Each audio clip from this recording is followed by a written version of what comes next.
मोक्षमार्गस्य नेतारं भेत्तारं कर्म भूभृतां ज्ञातारं विश्वतत्त्वानां वन्दे तद्गुणलब्धये। नाणो 11। अर्थ अणु के प्रदेश नहीं होते हैं, अर्थात पुद्गल परमाणु के दो आदिक प्रदेश खंड नहीं होते, अर्थात वो एक प्रदेशी ही है। लोकाकाशेवगाह 12। अर्थ सभी द्रव्यों का अवगाह यानी स्थान लोकाकाश में है, अर्थात समस्त द्रव्यों को अवगाह देने वाला आकाश द्रव्य है। धर्म और अधर्म द्रव्य का अवस्थान धर्माधर्मयो कृत्स्ने 13। अर्थ धर्म और अधर्म द्रव्य का अवगाह तिल में तेल की तरह समस्त लोकाकाश में है, अर्थात धर्म और अधर्म द्रव्य का अवगाह संपूर्ण क्षेत्र के अंदर भरा हुआ है, जैसे तिल में तेल ठसाठस भरा हुआ है। पुद्गल के अवगाह विशेष एक प्रदेशादिषु भाज्य पुद्गलानाम 14। अर्थ पुद्गल द्रव्य का अवगाह लोकाकाश के एक प्रदेश से लेकर संख्यात संख्यात प्रदेशों में भी विभाजित करने योग्य है। जीवों का अवगाह असंख्य भागादिषु जीवानाम 15। अर्थ जीवों का अवगाह लोकाकाश के असंख्यातवें भाग से लेकर संपूर्ण लोकाकाश में है। परमाणु से छोटी कोई वस्तु ही नहीं है जिससे परमाणु के प्रदेशों का भेद किया जावे। आतः स्वयं में आद्यंत परिमाण वाला होने से परमाणु अप्रदेशी है। पुद्गल परमाणु जो अणु होता है उसके कोई प्रदेश नहीं होता, एक ही प्रदेश होता है। जैसे आकाश का एक प्रदेश अन्य प्रदेश रूप न होने से अप्रदेशी है, उसी प्रकार परमाणु के भी प्रदेश मात्र होने से अन्य प्रदेश नहीं है। अणु एक प्रदेशी होने से काय नहीं है। आत शुद्ध अस्तिकाय गव्य जीव धर्म अधर्म तथा आकाश ये चार द्रव्य है। पुद्गल परमाणु को अस्तिकाय उपचार से कहा है। इस प्रकार द्रव्य 5 हो जाते हैं। पुद्गलों के जो संख्यात असंख्यात अनंत प्रदेश होते हैं वे स्कंधों के होते हैं, परमाणु के नहीं। असंख्यात प्रदेशी लोकाकाश में अनंत प्रदेशी पुद्गल स्कंद के रहने का कारण पुद्गलों के सूक्ष्म परिणमन और आकाश की अवगाहना शक्ति के कारण अनंतानंत पुद्गलों के स्कंद का भी अवगाह हो जाता है। द्रव्यों का आधार अवगाह शक्ति। लोकाकाश की अवगाह शक्ति के कारण सभी द्रव्य लोकाकाश में रहते हैं। समस्त द्रव्यों को अवगाह देने वाला आकाश द्रव्य है। धर्मादि द्रव्य के रहने का स्थान धर्म अधर्म जीव पुद्गल एवं काल द्रव्य लोकाकाश में रहते हैं। लोकाकाश का आकार तीनों लोकों में अधोलोक तो पुरुष की जंघा और नितंब के समान है, मध्यलोक कटी कमर के समान, चौथे महेंद्र स्वर्ग का अंत मध्य अर्थात नाभि के समान, ब्रह्मोत्तर नामक 5वां 6ठा स्वर्ग छाती के समान, 13वां 14वां स्वर्ग भुजा के समान, 15वां 16वां स्वर्ग स्कंद के समान, 9 ग्रैवे ग्रीवा के तुल्य, 9 अनुदिश ठोड़ी के समान, 5 अनुत्तर विमान मुख के समान एवं सिद्ध क्षेत्र ललाट के समान है। और जहां सिद्ध जीवों का निवास है ऐसा आकाश प्रदेश मस्तक के समान है। हरिवंश पुराण 4:29-31। कमर पर हाथ रखकर और पैर फैलाकर अचल स्थिर खड़े हुए मनुष्य का जो आकार है उसी आकार को ये लोग धारण करता है। हरिवंश पुराण 4/8। धर्मादि द्रव्यों का आधार आकाश है, तो आकाश का आधार क्या है? आकाश स्वप्रतिष्ठित है, अपने आप में इसकी प्रतिष्ठा है, इसलिए आकाश स्वप्रतिष्ठ कहलाता है। आकाश स्वयं ही आधार है और स्वयं ही आधेय है, ऐसा समझना चाहिए, क्योंकि आकाश द्रव्य से अधिक प्रमाण वाले द्रव्यांतर के आधार का अभाव है। आकाश द्रव्य से अधिक प्रमाण वाला दूसरा द्रव्य नहीं है जिसमें आकाश द्रव्य आधेय होवे। आतः सर्वतः अंतर्हित इस आकाश के अधिकरणांतर का अभाव होने से आकाश स्वप्रतिष्ठ है, ऐसा जानना चाहिए। राजवार्तिक 2-3। असंख्यात प्रदेशी लोक में अनंत जीव अनंतानंत पुद्गल असंख्यात काल द्रव्य आदि रहने का कारण, जैसे एक दीपक के प्रकाश में अनेक दीपकों का प्रकाश, राख से भरे घड़े में सुई और ऊँटनी का दूध समा जाता है, इत्यादि दृष्टांतों से विशिष्ट अवगाहन शक्ति के कारण असंख्य प्रदेशी लोक में भी अनंत जीव, उनसे भी अनंत गुणे पुद्गल, लोकाकाश प्रमाण असंख्यात काल द्रव्य, प्रत्येक लोकाकाश प्रमाण धर्म और अधर्म दो द्रव्य, इन सबके अवगाह में विरोध नहीं आता है।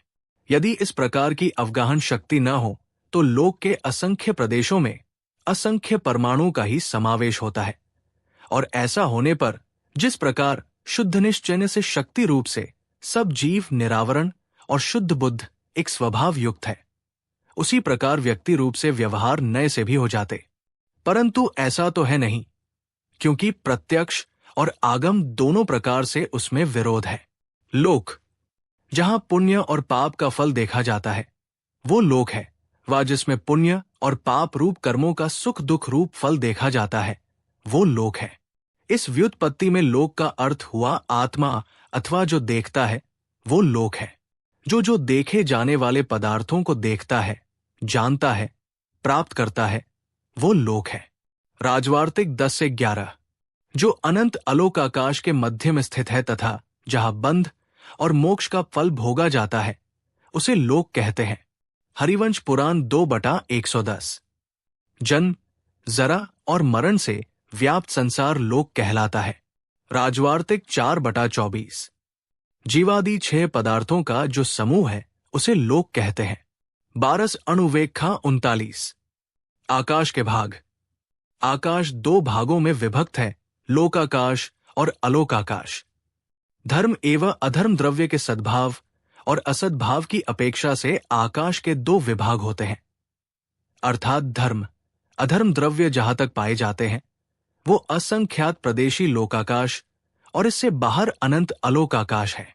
सर्वार्थ सिद्धि 549 जिसके अपने प्रदेश भी अनंत है तथा जो अन्य द्रव्यों से रहित है वो अलोकाकाश कहलाता है। यतश्च उसमें जीवात्मक अन्य पदार्थ नहीं दिखाई देते हैं, इसलिए वो अलोकाकाश इस नाम से प्रसिद्ध है। लोक के बाहर जो शुद्ध आकाश मात्र है उसे अलोक कहते हैं। पंचास्तिकाय तात्पर्य वृत्ति 87। धर्म अधर्म द्रव्य का अवगाह। धर्म और अधर्म द्रव्य समस्त लोकाकाश में तेल की तरह व्याप्त है। जिस प्रकार तिल में तेल होता है वो तिल के संपूर्ण भागों में संपूर्ण अवस्थाओं में होता है, उसी प्रकार से धर्म और अधर्म द्रव्य लोकाकाश के संपूर्ण भागों में संपूर्ण अवस्थाओं में पाए जाते हैं। धर्म और अधर्म द्रव्य का अवगाह निवास समग्र लोकाकाश में है। धर्म और अधर्म द्रव्य को सर्वलोक में व्याप्त कहने का कारण, यद्यपि जीव पुद्गलों में गति स्थिति की आरंभ शक्ति स्व की है, तथापि धर्म अधर्म द्रव्य सहायक होते हैं, क्योंकि धर्म द्रव्य के बिना जीव पुद्गलों का गमन एवं अधर्म द्रव्य के बिना उनकी स्थिति नहीं होती, और जीव एवं पुद्गल सारे लोकाकाश में हैं, अतः उनके गमन और स्थिति में उपकारक कारण धर्म और अधर्म द्रव्य को भी सर्वगत होना चाहिए, क्योंकि धर्म द्रव्य अधर्म द्रव्य नहीं होंगे तो जीव और पुद्गलों की गति स्थिति नहीं हो सकेगी। धर्म और अधर्म द्रव्य को सर्वव्यापी कहा है। राजवार्तिक 5:17-1 पुद्गल का अवगाह। लोकाकाश के एक प्रदेश पर एक परमाणु तो आ ही सकता है तथा संख्यात असंख्यात अनंत पुद्गल परमाणु का कोई पुद्गल स्कंध है, वो भी आकाश के एक प्रदेश पर आते हैं। कोई पुद्गल स्कंध ऐसे भी है जो लोकाकाश के संख्यात प्रदेश पर आते हैं, तथा कई ऐसे स्कंध हैं जो लोकाकाश के असंख्यात प्रदेश पर आते हैं। जैसे 0-1 हमारे हाथ में जो पेन होता है उसमें अनंत परमाणु होते हैं, यानी एक पेन भी अनंत प्रदेशी होता है, वो भी लोकाकाश के असंख्यात प्रदेश को घेरता है। 0-2 सुई की नोक भी लोकाकाश के असंख्यात प्रदेश को घेरती है। चींटी की पर्याय का जीव लोकाकाश के असंख्यात प्रदेश पर आते हैं। हाथी का शरीर भी लोकाकाश के असंख्यात प्रदेश को घेरता है। स्वयं भूर्मन समुद्र का महामत्स्य भी आकाश के असंख्यात प्रदेश पर आता है। जब पुद्गल का एक प्रदेश, संख्यात प्रदेश, असंख्यात प्रदेश, अनंत प्रदेश लोककाश के एक प्रदेश पर आ जाते हैं तो लोकाकाश के 2, 3, 4 संख्यात असंख्यात प्रदेश पर तो कोई भी आ सकता है, कोई बाधा नहीं है। यही पुद्गलों की स्थिति है। इसलिए सूत्र में कहा है कि एक प्रदेश लेकर संख्यात असंख्यात प्रदेश तक में पुदग्ल द्रव्य रहते हैं। पुदग्ल द्रव्य के प्रदेश स्वक्षेत्र। परमाणु एक प्रदेशी होता है। स्कंध द्विप्रदेशी से लेकर अनंत प्रदेशी पर्यंत तक रहता है। ये सभी परमाणु और स्कंध लोक में ही पाए जाते हैं, लोक के बाहर नहीं। जितने प्रदेश का स्कंध होगा वो पुदग्ल स्कंध उतना ही प्रदेशी होगा। पुदग्ल परमाणु जब मिलकर स्कंध रूप बन जाते हैं तो उसके प्रदेश अधिक हो जाते हैं। यदि 2 परमाणु का स्कंध बना 2 प्रदेशी, 3, 4, 5, 1000, लाख आदि जितने प्रदेश का स्कंध बनेगा वो उतने प्रदेशी और असंख्यात पुदग्ल परमाणु का स्कंध बन जाए तो असंख्यात प्रदेशी अनंत पुदग्ल परमाणुओं का स्कंध बन जाए तो उसे अनंत प्रदेशी कहते हैं। ये सभी संख्यात संख्यात प्रदेशी पुद्गल स्कंध लोकाकाश के एक प्रदेश पर, संख्यात प्रदेश पर तथा कई ऐसे भी जो लोकाकाश के असंख्यात प्रदेश आते हैं। पुदग्ल द्रव्य का क्षेत्र।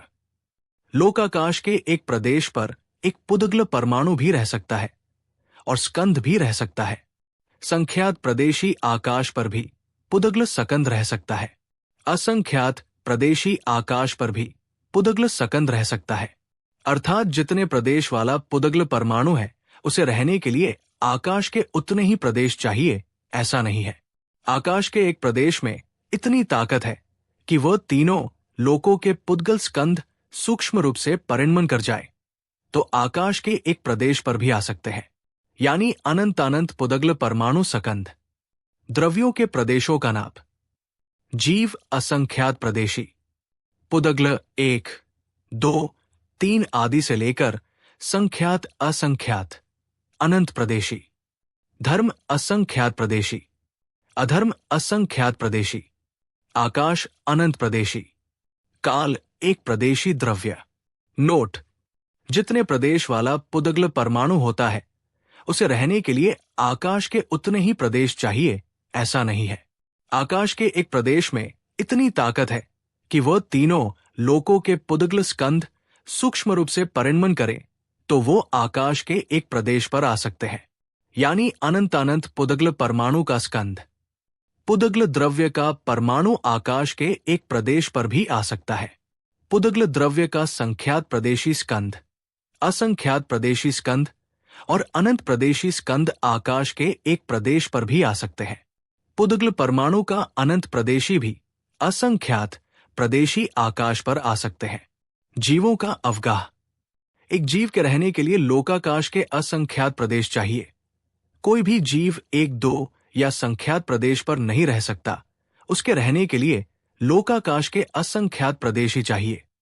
जीव चाहे निगोद पर्याय में हो या चींटी की पर्याय में, हाथी की पर्याय में या स्वयं भूर्मन सुमद्र का महामत्स्य हो, उसे रहने के लिए लोकाकाश का असंख्यात प्रदेश ही चाहिए। सूक्ष्म निगोदिया जीव जो हमें दिखता भी नहीं है उसे भी रहने के लिए आकाश का असंख्यात भाग चाहिए तथा वो लोकाकाश का जितना असंख्यातवा भाग घेरता है वो भी लोकाकाश का असंख्यातवा भाग है। केवली समुद्धात के समय जीव के प्रदेश लोकाकाश के प्रदेश के बराबर हो जाते हैं। एक जीव लोक के असंख्यातवे भाग में रहता है तो अनंतानंत जीव लोकाकाश में कैसे समा सकते हैं? ऐसी शंका नहीं करनी चाहिए, क्योंकि जीव बादर और सूक्ष्म के भेद से 2 प्रकार के हैं।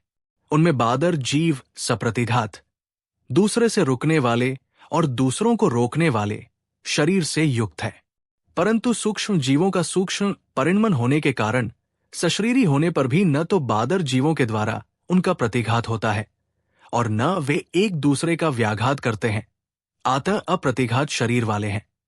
इसलिए जहां एक सूक्ष्म निगोदिया जीव रहता है वहीं अनंत साधारण सूक्ष्म शरीर वाले जीव रहते हैं। बादर मनुष्य आदि के शरीर में भी संस्वेदज आदि अनेक सम्मूर्छन जीव रहते हैं। आतप्रति शरीर में बहुत जीवों का अवस्थान होने से अवगाह, थोड़े प्रदेशों में बहुत से जीवों के रहने में विरोध नहीं है। राजवार्तिक 5 तत्वार्थ सूत्र अध्याय 5 सूत्र 12 से 15 द्रव्यों की अवगाह की व्याख्या पूरी हुई। जिन वाणी माता की जय।